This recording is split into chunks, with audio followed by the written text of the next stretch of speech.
This is lecture number 12, and in the last class we were looking at noise analysis in charge pump PLL. Any questions you have from yesterday or any time before? Okay. So let me just give you a recap uh, where we got all the noise sources which are there we identified all the noise sources which were there in the system. So this is V in. The noise which is added at the input, the power spectral density of that is SV in. Phase error detector, right now I am just modeling it with a plus and minus, like adder block. PFT plus charge pump has a gain of ICP by 2 pi. The charge pump noise is added at the output of the charge pump with a spectral density of S of ICP. Then we had a loop filter, and for simplicity, let's say the loop filter noise is added at the output of the resistance which is present in the loop filter. That noise is added at the output of the loop filter. We can take the transfer function into account later, okay, for the loop filter itself.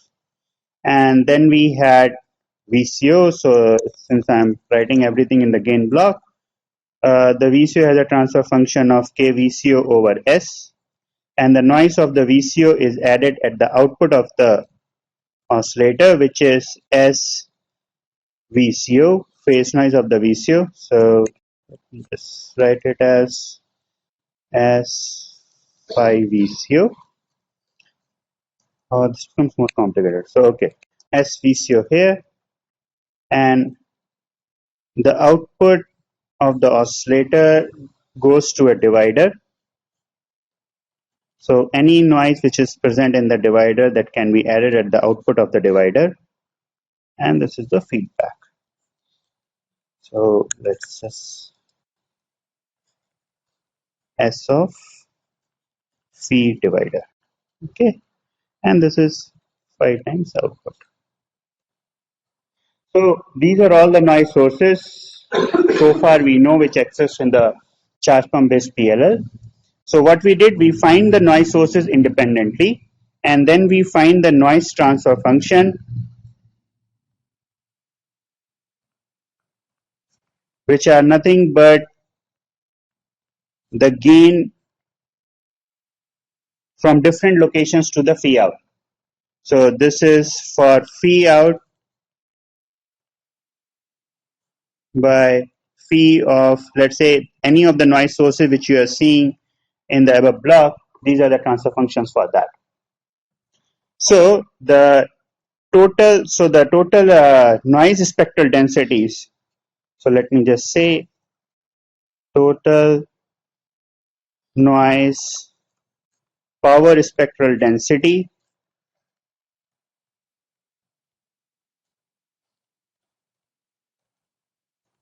will be nothing but all the noise sources. So let me just write, I am writing it as S of I, which represent all the different noise sources in the PLL, multiplied by their noise transfer functions. Okay, this is the power spectral density, right? And in order to find the total noise power,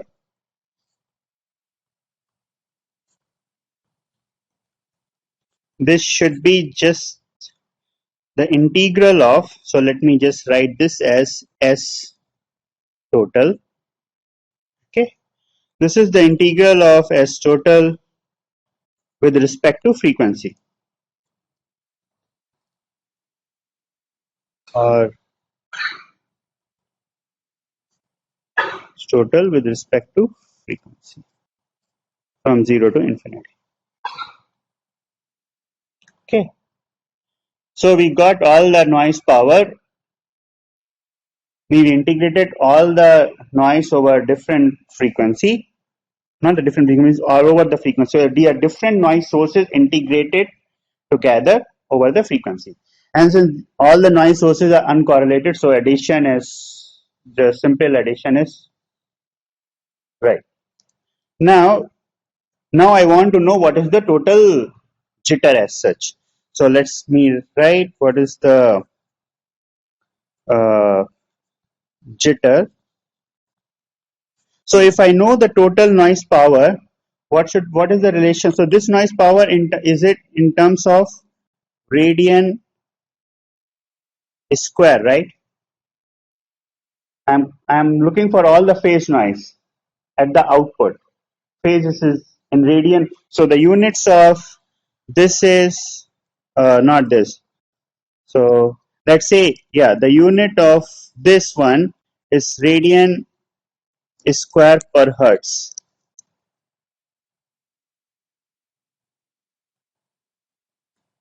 Okay, which you integrated over frequency. So the units are radian square. So the jitter for this will be, so this is in power terms. So jitter of this will be T out at the output by 2 pi.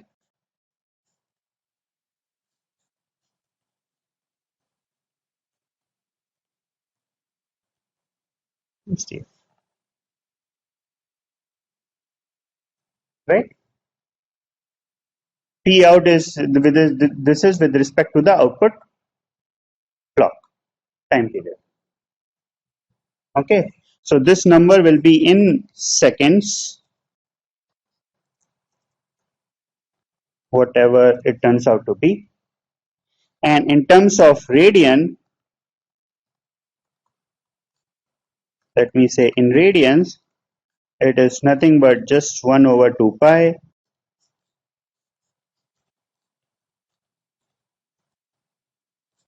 times TF.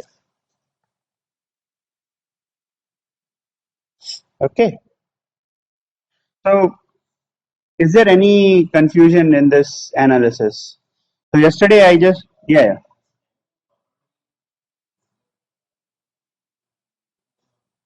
What? Uh-huh. Oh, you say actual definition of jitter. So, okay. Jitter as itself, you have different kinds of jitter. You have an absolute jitter, you have a peak to peak jitter, you have RMS jitter and all. Jitter as itself is a variation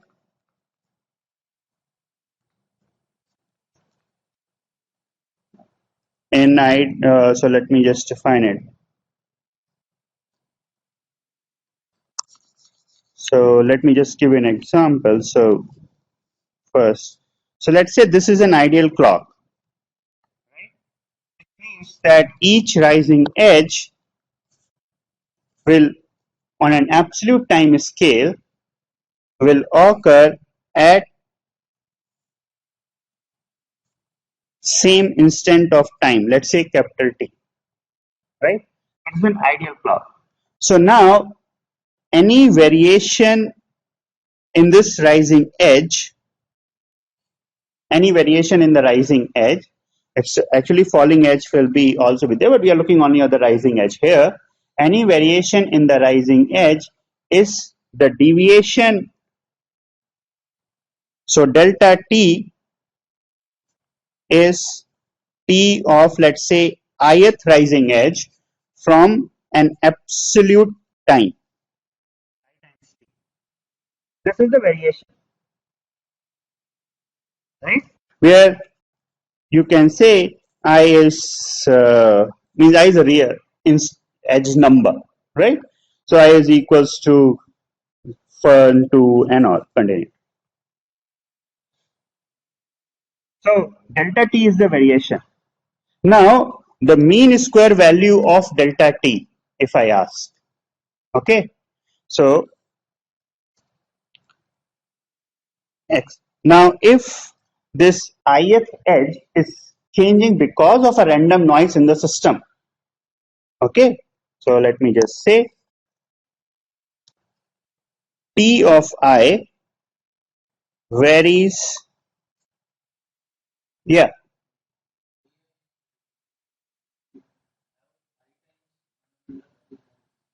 which one? Sorry, I will just I think there is one difference. Summation. This is an absolute time instant. So in while plotting, let me just, so this is an ideal, and then because of the jitter you can have something like this, which is, sorry, and so you see that the variation here, the variation here, and the variation here, right? So what I have now, I am writing Ti as the ith period, you can say. Okay, so this one is an absolute ideal clock. This is the real clock. Okay, so on a time axis,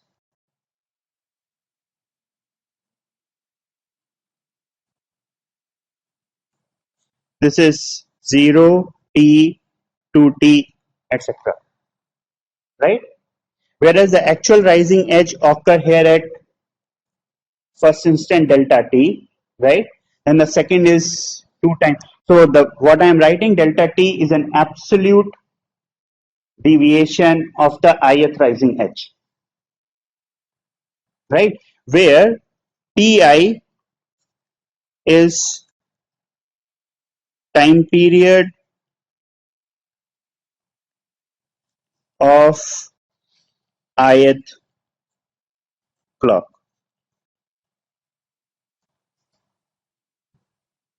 Now it makes sense, right? The delta T is the absolute deviation between the ith ideal rising edge and the ith real rising edge. This is an accumulated one. Yeah. Okay.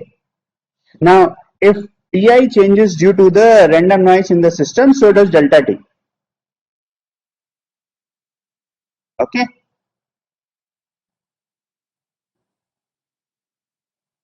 Do you get that idea? Now, yeah,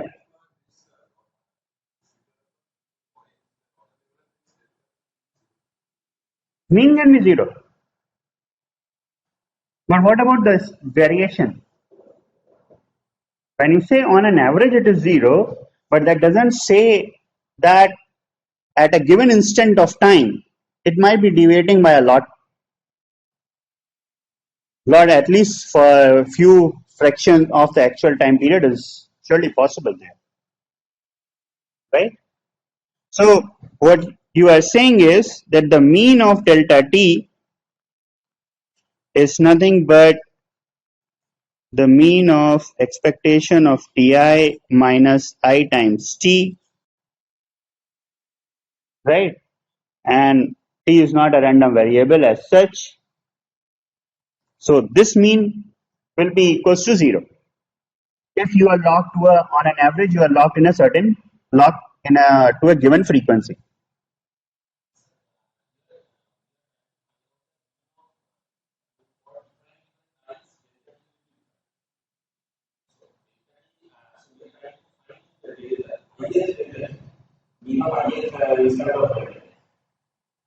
This is delta T of I, you can say. Mean of that. Delta T of I is a random variable. And in a log PLL case, delta T of mean of delta T of I will be 0. Mean means you are taking all n number of samples. If the PLL is log case, then surely the period should not deviate from the ideal period. I mean the frequency should not deviate. So on an average, you will still have, means you can say if sometimes the frequency is higher, sometimes on the other time the frequency has to be lower. So on an average, you are having you count the same on an absolute time scale. Okay. But instantaneously, it can be very high. Okay. So, yeah. Pardon? Are you saying that this summation should be 0? What do you?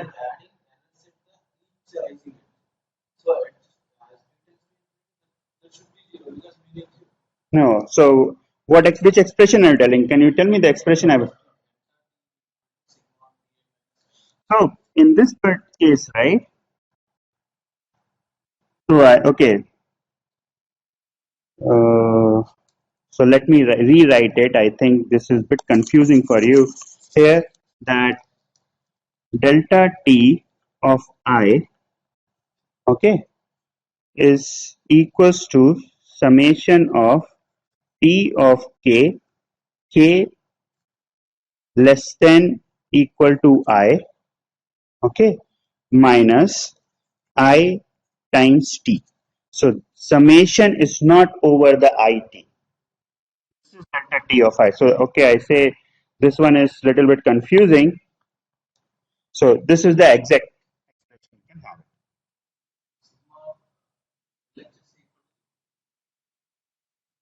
Sigma of, what do you mean? You mean to say sum of delta t of I should be equals to 0 if this sum is done over a infinite. So that whole thing is given like this, right? What is delta t of mean of delta t, which is a random variable here, right? This will be given by what's the, so this itself is what is the probability that delta t takes. Now you got that. So if I'm writing, I should write, sorry, mean of delta t itself is, let's say delta t is actually a one value here, then probability of what delta t takes times the value d of delta t. Means this is a, if x is a random variable, mean of x is equals to x times f of x dx, right? Where x is a random variable, f of x is a probability density function of x. Mean of delta t, now the sum of delta t equals to 0, I can very well say if the, easily you can say if the noise distribution is uniform, then all the probability will be just as one factor and then the mean will be equal to 0. Okay. But PLL will enforce this thing. Now, so that is just a definition for what deviation are we talking about in a PLL, delta t. Now, you define jitter in all different parameters, means different matrix. You have one as an absolute jitter. So let me rewrite it at a different place. Now, jitter is a measure of this deviation. Okay, jitter is a measure, means you can say is a statistical measure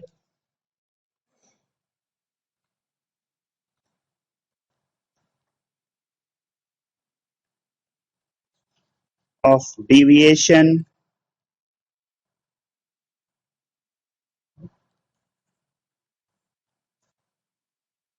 deviation of real clock from ideal clock.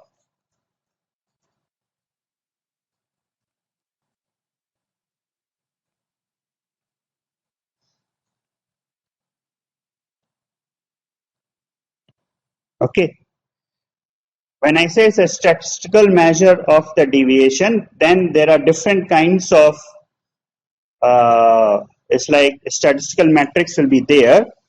One, for the first one is absolute jitter,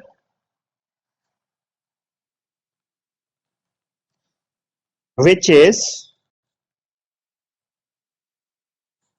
variance of delta t square. Okay, In delta, when I say delta t, that is at one particular instant. When I am saying delta t is a random variable, it can take all the values. Where delta t is a random variable. Okay.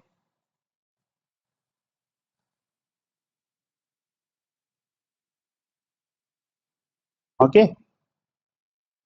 Now this will be mean of sum of t of, now this one you have to k less than equals to I minus I times. So now you see, okay, let me just say delta t of I is one particular value, right? And this actually extends, or this can have, I can go from 1 to infinite. So you take all these variables, all these values into account and then find the mean square. Okay. So I think that will be a bigger expression. So let's see, let me write it later. So this is the basic concept for the absolute time jitter, that you find the random deviation of each ith edge, find that value. So more in a means which you can observe. So let's say I find now let's say this is the delta t variable.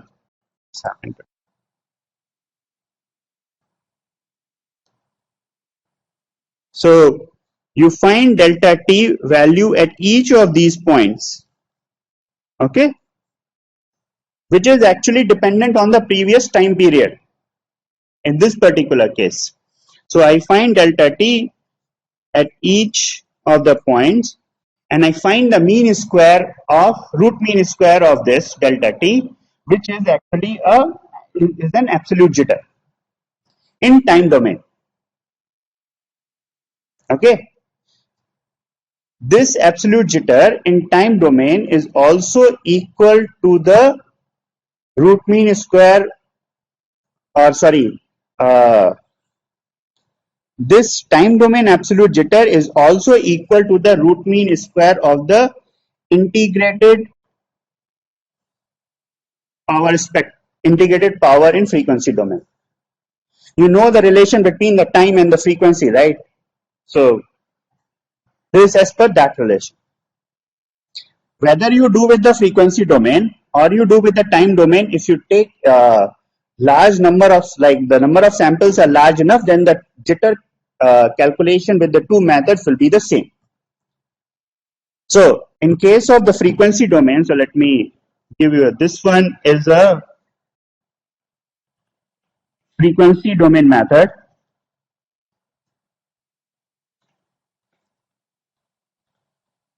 Okay, where you find all the noise spectral density, you know what the total noise power is, and you get the integrated noise power, and you converted that, because the total power in the frequency domain should be equal to the total power in the time domain, and you find the jitter in the time domain by converting the integrated noise as I have shown here in the jitter domain in the time domain. Okay, this is one way of doing it.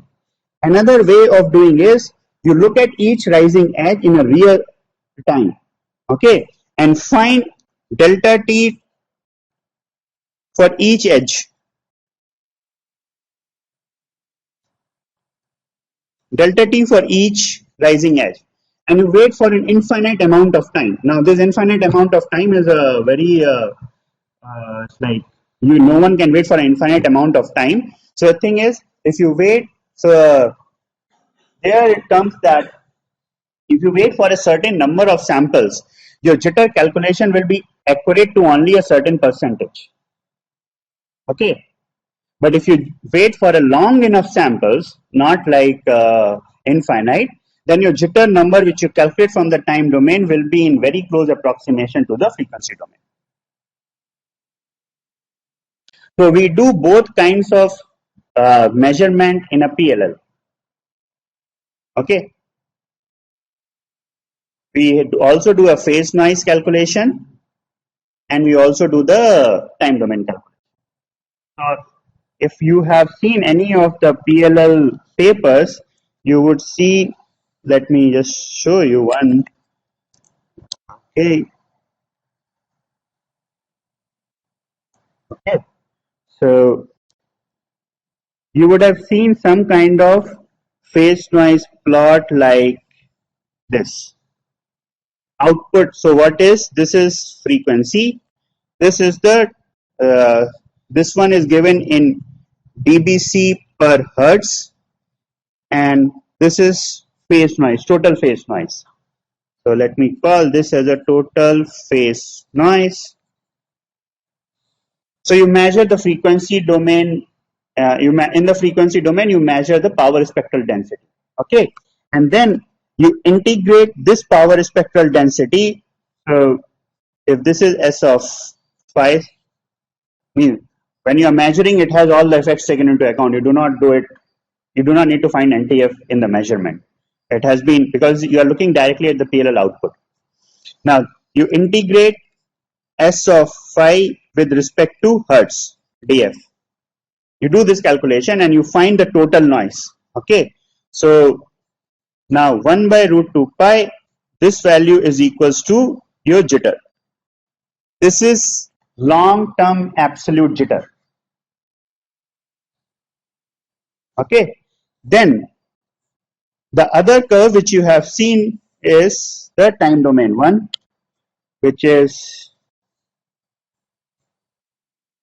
so let me plot, and this will be what is, you actually look at one rising, you'll actually look at rising edge only. Okay, you zoom in the rising edge and you look at the rising edge itself. So what is done in this kind of measurement? This is time, this is voltage. Okay, so let me just plot it, right? Let's say you are having the output sine wave as like this, right? So you have certain, you can say an absolute time scale where I will plot this part here. This is like an eye diagram itself. Then I get the first rising edge, I get second, third, and I plot on top of each other. So when I plot in top of each other, whatever the deviation from the absolute time, the deviation will come here. Okay, but this very much depends. See, if I look for only one cycle, I do not see any deviation. Now if I look for 1,000 cycles, I will see different. If I look for 1,000,000 cycles, I will have a different, means at least RMS or peak value will slightly change, and beyond some time it will not change at all. So in time domain, you find this variation from an absolute time reference. Okay, and you find the statistics, you find the statistics of this deviation. In case of PLL, it's mostly a Gaussian deviation. The distribution of the edge is mostly Gaussian. Okay, then the RMS value or the sigma of the Gaussian is actually your long-term absolute jitter. So you can calculate both the ways. You can calculate in time domain, you can calculate in frequency domain, but whether the time domain and frequency domain measurement will give you the same value, that very much depends on the way of calculation. Means how many samples are you taking? What kind of clock you are using to trigger this oscilloscope? What kind of clock you are using when you are calculating this phase noise? Absolute references. Okay. So absolute references, let me just give you. You are measuring, so you are having a reference to a PLL, and you are having an output clock, right?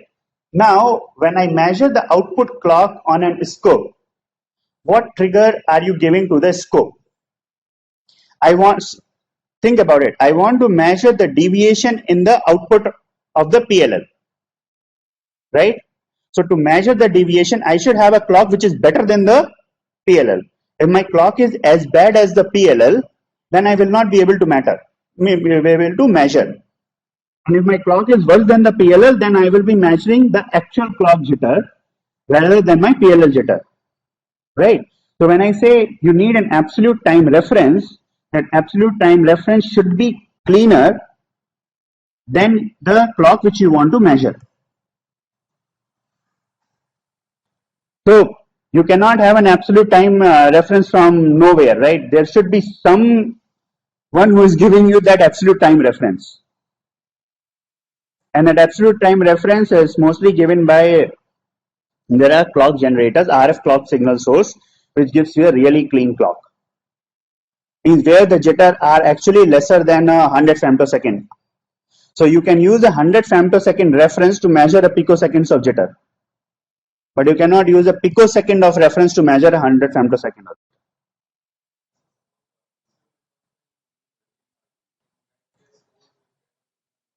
No, okay. So that is when you are doing an equivalent sampling, right?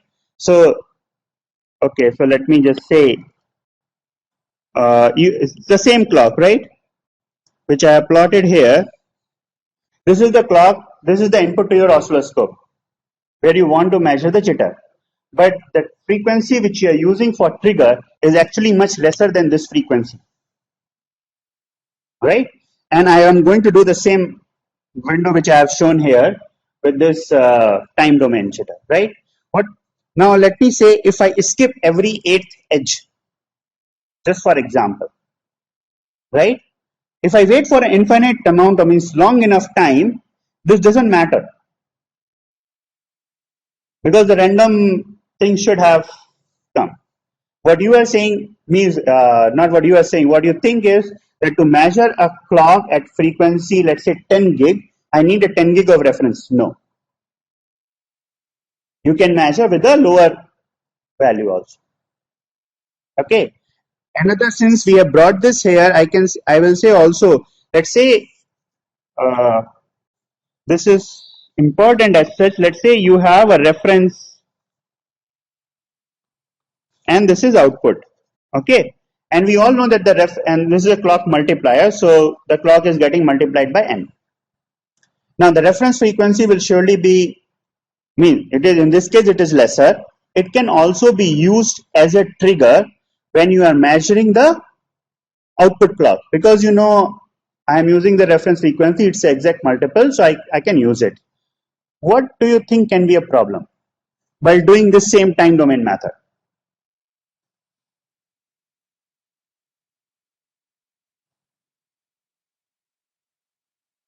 So think about it. My reference frequency, I'm plotting it bad, that was dirty, means that has a jitter. Okay. Now in this, with respect to this reference frequency, because my PLL is locking to the reference frequency, here let's say I'm showing you some multiple, right? If the jitter is within the bandwidth, then this is actually getting translated to the output also through the PLL. Now what am I doing? I'm observing this on a scope. Okay, and I go and use the same clock as a trigger.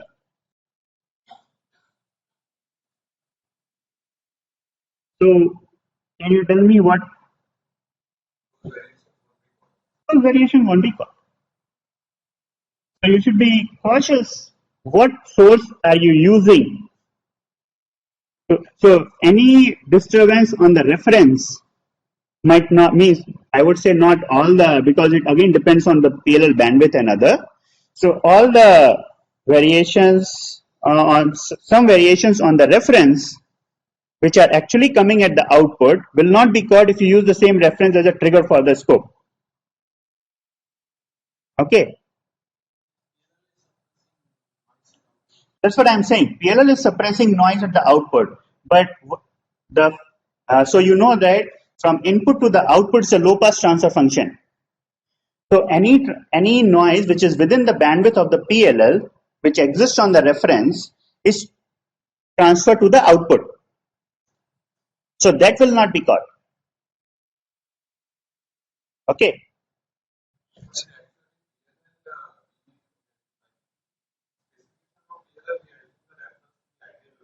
It's not. Yeah, means actually it is not. In any PLL specification, you will be given that what is the reference noise. So it is always in the presence of a reference noise. Otherwise, why do we use a crystal oscillator, which is actually a really good reference source, right? But even for the crystal oscillator, when you are looking at the output, you have to identify that whether the noise is coming from the blocks which are within the PLL or it is directly coming from the reference. And you will not be able to make that out if you are always using the reference as a trigger source.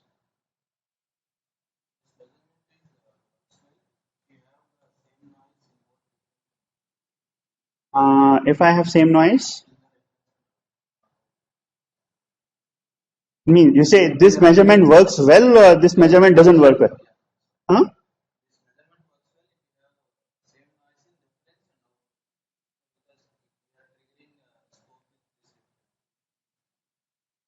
No. So let me rephrase what you say. You're saying is if the reference and the output have the same noise, right? Then actually I will not be measuring the real noise at the output app. So when I make a PLL, when I design a PLL, I specify what is the absolute jitter or a peak-to-peak jitter at the output of a PLL. Okay, and that is more or less means you will give the reference noise specification, but that jitter has to be measured ideally with an ideal clock. But if I measure that noise with a jittered clock where the reference and the output are completely correlated with respect to the reference noise, whatever value you get, that is not the real value which anyone can use for. Okay. So this one is the case for an absolute jitter. Now there is another one which is a period jitter.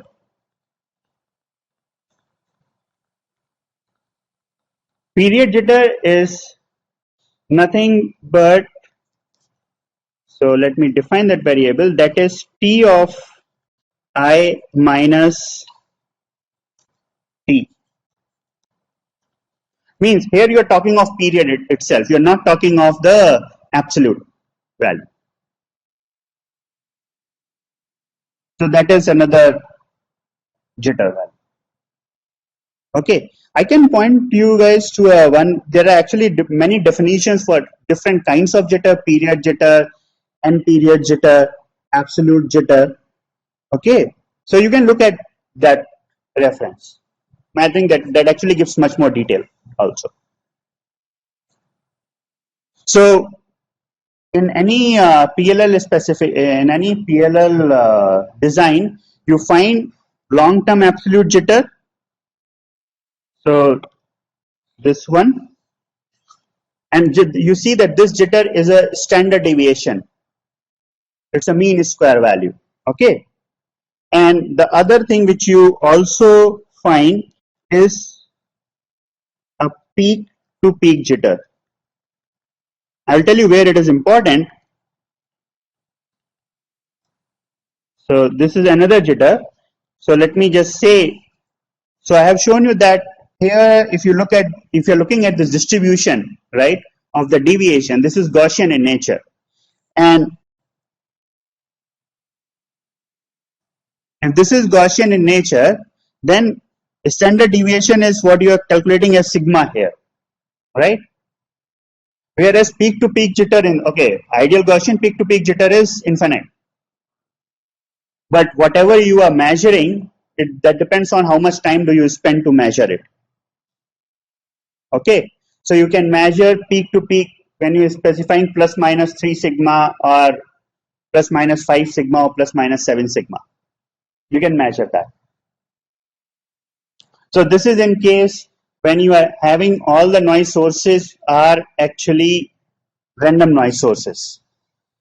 In case there are some like some unwanted signals which are coupled, external signals, say reference spur is large.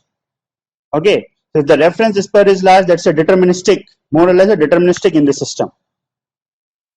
Okay, then that will change your peak to peak, and that will not be like the whole noise profile will not be that smooth Gaussian.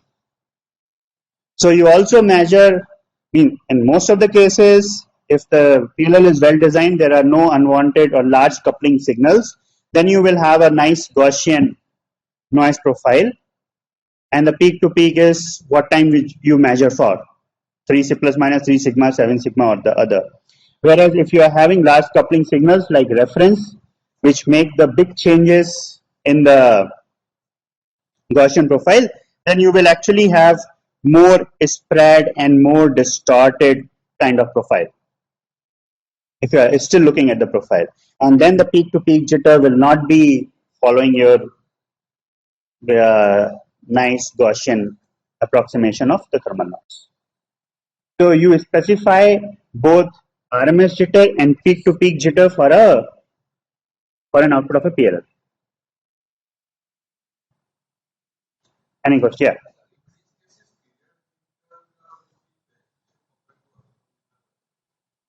In which cases period jitter will be beneficial? If you have, so let me just say, if you have some requirement where the period of the clock is only what matters to you, not when it comes. So let me give you an example. So means again, this I am just making the example here. Let's say you are, so I have a clock here, right? And this is some voltage, a resistor, right? So I am charging this capacitor, or let me bring it the other. You have seen this thing in delta sigma thing, right? In delta sigma, you have, let's say, an switch delta sigma. Okay, let me just remove this.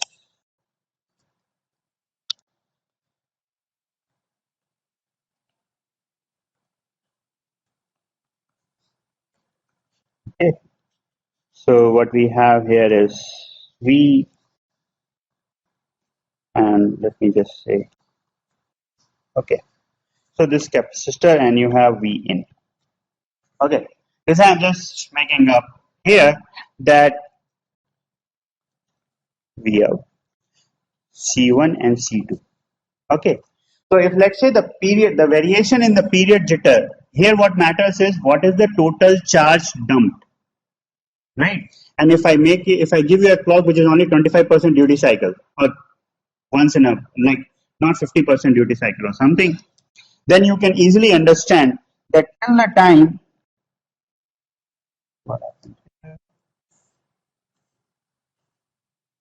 if at the end of every clock, the total charge, which is, so this is phi 1, phi 1, phi 2, and phi 2.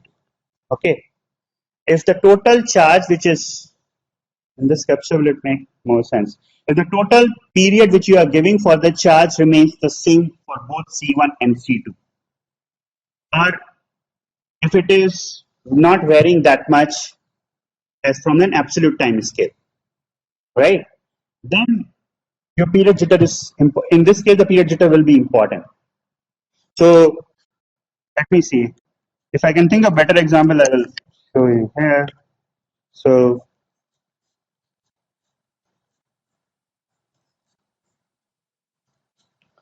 another, okay, I got another example in mind.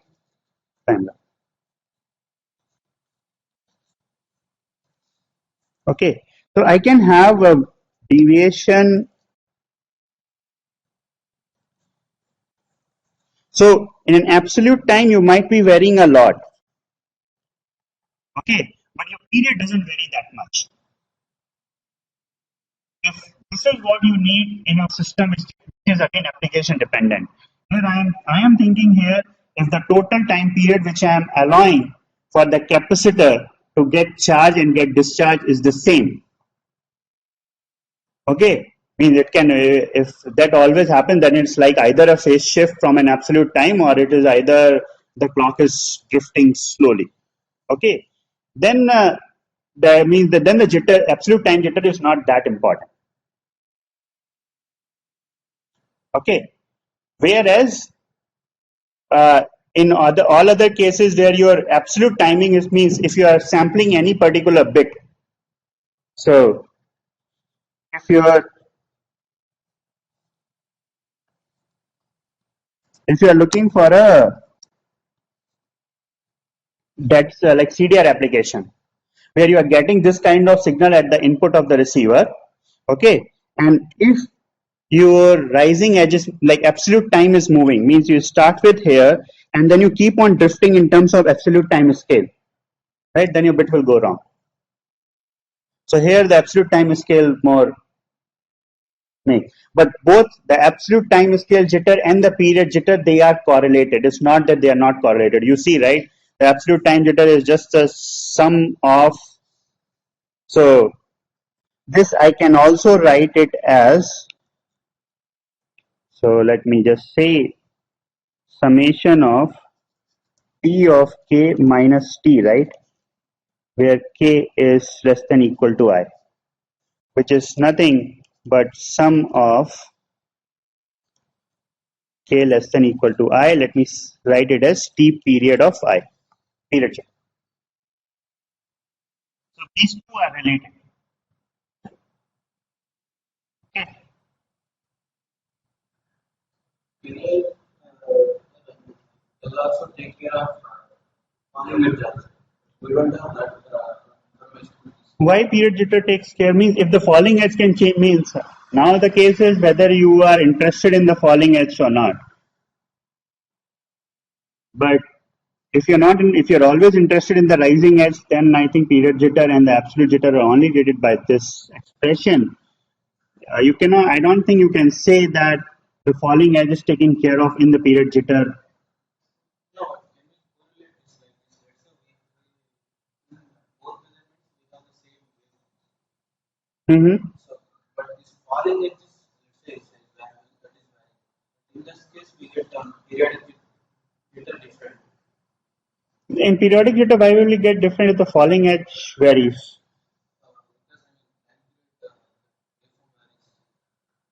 No. So in even in the period jitter, only if the rising edge where we are the period we are calculating is between the two rising edges. We are not calculating the period. So let me just say, if the duty cycle becomes, if the duty cycle of the clock is varying from plus like 45% to 55%, but the period remains the same, then the period jitter means it's not affected by that. Okay. And in case of, just for an example, let's say if you're using a divide by 3 in the feedback loop, divide by 3, it is hard to make a 50% duty cycle clock. So you always have some certain percentage duty cycle. That is no problem for the period jitter. Means that is not the cause for any addition of the jitter on the final clock or something. So the other place where I can just think quickly is where your period jitter is important. Let's say I am having